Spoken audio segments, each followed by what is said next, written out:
Hello guys, இனி நான் பார்க்க போகிறது டெத் நோட் சீசன் 1 எபிசோட் 12. இதுக்கு முன்னாடி எபிசோட்ஸ் போய் பார்க்கலாம். இப்போ பார்த்துருந்து அப்போ தான் உங்களுக்கு ஒரு கண்டினியூட்டி கிடைக்கும். அங்கே சீட்டாக வீடியோக்குள்ள போகலாம். எபிசோட ஸ்டார்டிங்கில் ஹீரோ தான் கட்டுறாங்க. ஹீரோ அவருடைய அப்பாவான சீப் கிட்ட தான் பேசிட்டு இருக்காரு. மகனே, உனக்கு இங்கே இன்வெஸ்டிகேஷனில் வேலை இருக்குது, வந்து உனக்கு வேலை செய்யறதுக்கு விருப்பமா அப்படின்னு சொல்லி கேட்குறாரு. ஹீரோவும் சரி நான் வரேன் அப்படின்னு சொல்கிறாரு. ஹீரோவுக்கு ரொம்ப சந்தோஷம். பிகாஸ் ஹீரோட நவ் மோட்டிவே இந்த செகண்ட் கீரை, அதாவது வந்து இந்த டூப்ளிகேட் கீரை யாருன்னு கண்டுபிடிக்கிறது தான். டாஸ்க் ஃபோர்ஸோட வேலை செய்யும்போது அவங்களும் இன்வெஸ்டிகேட் பண்ண மாதிரி ஆகும், அந்த செகண்ட் கீரை கண்டுபிடிச்ச மாதிரி ஆகும் அப்படின்னு ஹீரோ நினைக்கிறது. சில மணி நேரங்கள் கழிச்சு கட்டுறாங்க. ஹீரோ எப்படியோ வெற்றிகரமாக டாஸ்க் ஃபோர்ஸ்க்கு வந்து சேர்ந்துட்டாரு. எல்லும் கேராவும் ஒருத்தர் மாற்றி ஹேண்ட்ஷேக் பண்ணிக்கிறாங்க. எல் ரெண்டு கேஸ்டையுமே ப்ளே பண்ணி இதில் இருக்க வீடியோஸ்லாம் நல்லா பாரு லைட் அப்படின்னு சொல்றாரு. ஹீரோ டாஸ்க் ஃபோர்ஸ் வரதுக்கு முன்னாடி காட்டுறாங்க. எல் மற்ற ஆஃபீஸர்ஸ்ட்ட லைட் மட்டும் அதில் இருக்கிறது இன்னொரு கீரா அப்படிங்கிறத கரெக்டாக கண்டுபிடிச்சாருன்னா அவர் அந்த சஸ்பெக்ட் லிஸ்ட் விட்டு தூக்கிடுறான். பட் அவன் மட்டும் கண்டுபிடிக்கலன்னா அவருடைய மேலே இருக்க அந்த 5% அப்படியே தான் இருக்கும். அப்படியே ஹீரோ காட்டுறாங்க. ஹீரோ அந்த ரெண்டு கேஸ்ட்டுமே பார்த்துட்டு தான் இருக்காரு. எல் ஹீரோட அந்த பேச்சு என்னப்பா லைட் ஏதாவது புரியுது அப்படின்னு சொல்லி கேட்குறாரு. ஹீரோவுமே புரியுது, இதில் இருக்கிறது ஒரிஜினல் கீரால, இதில் இருக்கிறது அனதர் கீரை, அதாவது இன்னொரு கீரை இந்த உலகத்தில் இருக்கான் அப்படின்னு சொல்கிறார். இதை கேட்ட அத்தனை ஆஃபீஸர்ஸுமே ஷாக்குனா ஷாக்கு, பயங்கரமான ஷாக்கு. ஏன்னா அவங்களால இதை கண்டுபிடிக்க முடியாது, எல் மட்டும் தான் கண்டுபிடிச்சார். பட் அதை நம்ம லைட்டு கண்டுபிடிச்சிருப்பாரு. அங்கூரத்தை நச்சுன்னு போட்டப்பா லைட் அப்படின்னு எல்லாம் இதை எப்படியோ கண்டுபிடிச்சிட்டேன். அடுத்து அந்த ஃபேக் கீராட்டை நம்ம பேசுறதுக்காக ஒரு ஸ்கிரிப்டை ரெடி பண்ணணும், நீ அந்த ஸ்கிரிப்டை ரெடி பண்ணு அப்படின்னு சொல்கிறாரு.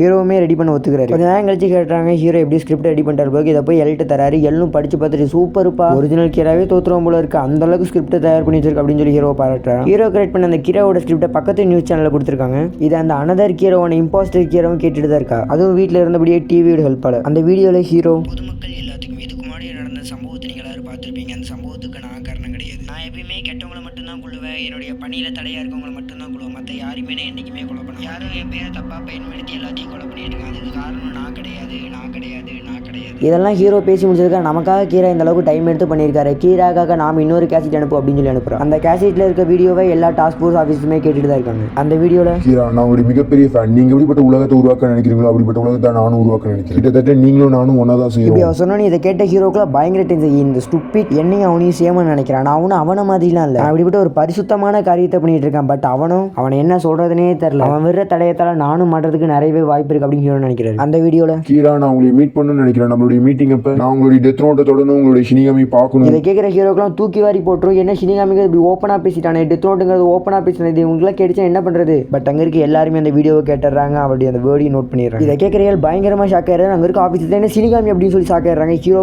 என்னடா இப்படி பண்ணிட்டானே அப்படின்னு சொல்லி செய்யறான். அவரோட கையை தூக்கினபடி பொத்துன்னு சோஃபா சேர்ந்து கீழே விழுந்தாரு. எல்லாம் பயங்கரமா ஷாக் ஆயிடுவாரு. அங்க இருக்க யாருமே அந்த அளவுக்கு ஷாக் ஆயிருக்க மாட்டாங்க.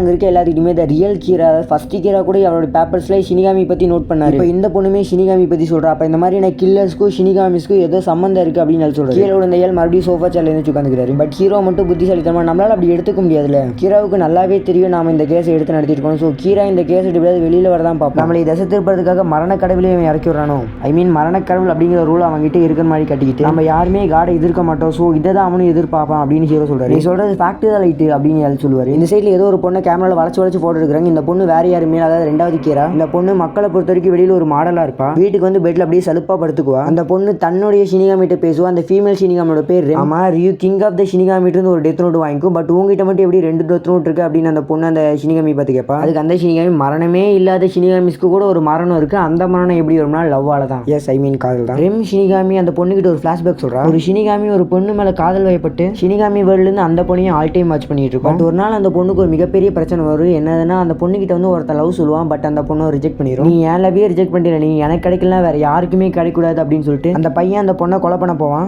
இதை ஷினிகாமி வெளில இருந்து பார்த்துட்டு இருக்க அந்த ஷினிகாமி தன்னோட ஆசை காதலிக்கு எதுவுமே நடந்துக்கூடாதுன்னு சொல்லி அந்த பையனை போட்டு தெளிரும். ஷினிகாமிஸ்க்கு ஒரு எழுதப்பட்ட சட்டம் இருக்கும். ஏன்னா ஷினிகாமி தங்களுடைய யூஸ்க்காக ஷினிகாமி நோட் யூஸ் பண்ணக்கூடாது, அதாவது டெத் நோட் யூஸ் பண்ணக்கூடாது. அப்படி தன்னோட யூஸ்க்காக அந்த பொண்ணை காப்பாற்றின காரணத்தால் அந்த ஷினிகாமி வேனிஷ் ஆயிரும். அந்த டெத் நோட்டுக்கு ஒரு ஓனர் இல்லாமல் போயிடுவாங்க. அப்போ அந்த ஓனர் இல்லாத டெத் நோட்டை தான் ரெம் இந்த பொண்ணுக்கு தந்திருப்பா. ரெம் ஷினிகாமி ஏன் இந்த நோட்டு கட்ட இந்த பொண்ணுக்கு தந்துச்சுன்னா, அந்த பையன் கொலை பண்ண போனது இந்த பொண்ணு தான், அதாவது அந்த பையன் ப்ரப்போஸ் பண்ணது இந்த பொண்ணுகிட்ட தான், அந்த ஷினிகாமியே செத்தது இந்த பொண்ணுக்காக தான். ஸோ அந்த டெத் நோட்டை இந்த பொண்ணுக்கே போய் சேரட்டும் அப்படின்னு சொல்லிட்டு இந்த ரெம் ஷினிகாமி அந்த பொண்ணுகிட்ட தந்திருக்கும். பெட்ல அந்த பொண்ணு படுத்துக்கிட்டு காதல் இவ்வளோ மோசமானதில்ல, ஒரு ஷினிகாமியோட உயிரே எடுத்துச்சு, ஸோ சேட், வெரி பேட் அப்படின்னு நினைக்கிறா. அப்படியே சீனை சேவ் பண்ண நம்ம ஹீரோ காட்டாங்க. ஹீரோ அந்த இம்போஸ்டர் கீரா, அதாவது அந்த ரெண்டாவது கீரோவை பற்றி யோசிச்சுட்டு இருப்பாரு. கரெக்டாக அந்த நேரத்தில் அந்த இம்போஸ்டர் கீரா, அதாவது அந்த ரெண்டாவது கீரோவுமே வந்துருவா. கரெக்டாக ஹீரோட ஆப்போசிட் டெஸ்கில் தான் உட்காந்து ஐஸ்கிரீம் சாப்பிட்டுட்டு இருப்பா. பட் அவளுக்கு தெரியாது நம்ம ஹீரோ தான் ஒரிஜினல் கீரா, ஹீரோவுக்கு தெரியாது அவள் தான் இம்போஸ்டர் கீரா. அப்படியே இந்த ஒரு குழப்பத்தோடய இந்த எபிசோட் முடிச்சிட்டாங்க. இந்த பொண்ணு பண்ணுற காரியத்தால் இந்த பொண்ணு மாட்டுவாளோ இல்லையோ தெரியல, பட் ஹீரோ மாட்டதுக்கு ஏகப்பட்ட வாய்ப்பு இருக்கு. ஏன்னா ஷினிகாமி டெத் நோட் அப்படிங்கிற விஷயத்தில் நம்ம ஹீரோ பொத்தி வச்சிருப்பாரு. பட் இந்த பொண்ணு ஒரே நொடி எல்லாத்தையும் பிரேக் பண்ணிடுவா. ஓகே, அடுத்தடுத்து என்ன நடக்க போகுதுங்கிறது அடுத்தடுத்த எபிசோட் பார்த்து தெரிஞ்சுக்கோங்க. இந்த வீடியோ பிடிச்சா லைக் ஷேர் கமெண்ட் பண்ணுங்க. மறக்காம நம்ம சேனலை சப்ஸ்கிரைப் பண்ணி உங்களிடம் விடைபெறுது உங்கள் யூனிட் தமிழ் எக்ஸ்பிளனேஷன்.